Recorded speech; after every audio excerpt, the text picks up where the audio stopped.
Hey, what's going on, guys? Thank you so much for joining me today on this fifth day in a month of metal. The band I'll be talking about today is Dio. Ronnie James Dio is one of my favorite singers, very influential in my early years.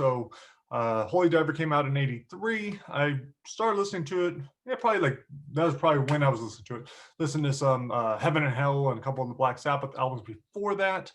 Um, but yeah, I'd say Dio from '83 to about '90 was when I was into them the most.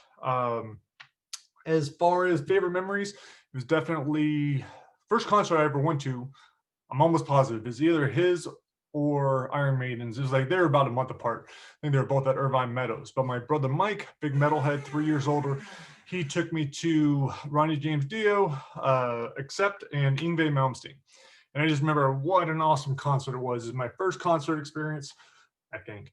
But it was just incredible. His set was amazing. So not only did I love all the songs already, but just I was blown away by the set. The huge dragon. I think there might have been like a really large spider too.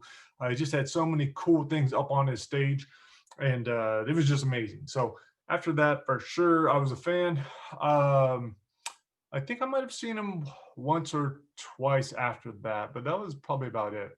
That was also the first time I saw weed. I didn't smoke any, but the guys in front of me were smoking it. My brother didn't let me, I don't think. But yeah, I was only about 14 at the time, so he shouldn't have. All right, so now let's go into some of the favorite songs.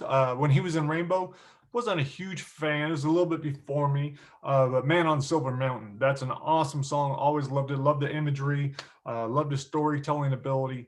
That was big for me. Off his Black Sabbath albums, Heaven and Hell was really the only one I listened to. Didn't care too much for Mob Rules or later when he went and did Dehumanizer. What else we got?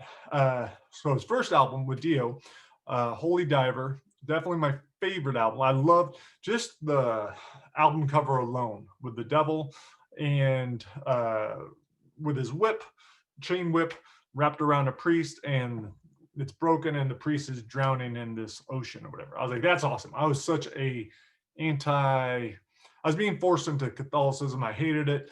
And so anything that had aspects of the devil and anti-religion, I was all for. Not saying that Dio was into Satan or anything like that, but the album covers were definitely cool. That's one of the things that really attracted me. And Holy Diver definitely had that. Top songs on that: Rainbow in the Dark, and then Holy Diver, and Stand Up and Shout. Yeah, so definitely a good album, probably my favorite album. The Last in Line, I didn't care for as much. I really enjoyed that song, Last in Line, and the video. I love Dio's videos. Those were awesome. Those were big for me back then. Second favorite song on that one is We Rock. And third is One Night in the City.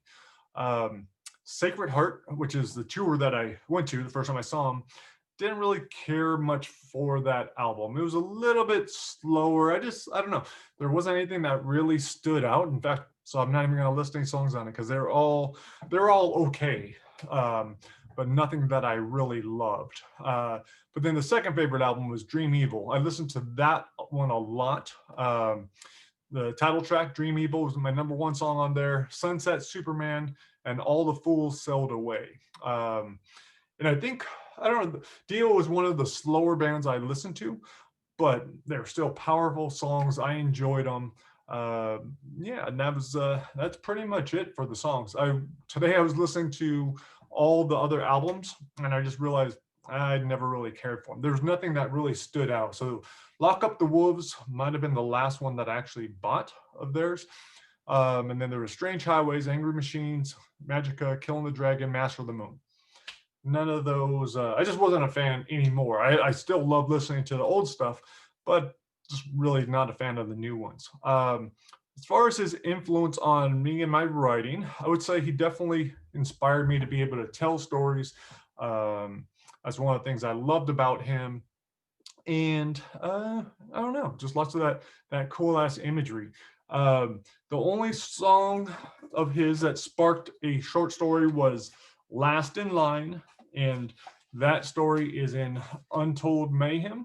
So we got Last in Line. I'm probably going to play that next week on the podcast. So that's on Vicious Whispers. It'll be episode 83, if I remember.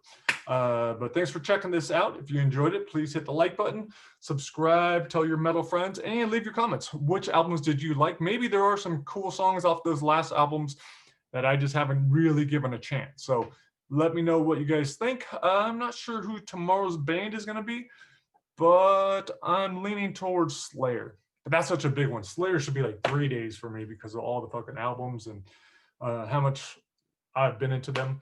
So probably either Slayer or Pantera tomorrow. All right, guys. Thanks for checking out. I will talk to you later.